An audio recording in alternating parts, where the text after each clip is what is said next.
Today we're at Eco Sanctuary to make slime. Before that, let's shop around at the event. There are many workshops for the kids and yummy food too. The kids might find new hobby to lessen screen time. Now, highlight of our day. You can try making slime bubble at the free slime PlayStation. If you like it, you can make your own. First choose your token. Then choose color. And glitter. Start making our slime. I have no idea what's that, so I'm gonna call it magic paste. It's a great sensory activity. It's amazing to feel the texture slowly changing as you mix after adding the activator.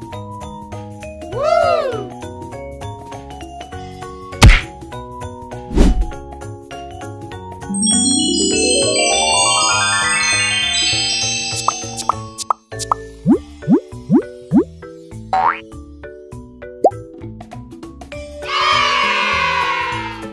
Keep it in the fridge and it will keep my boy busy for a day.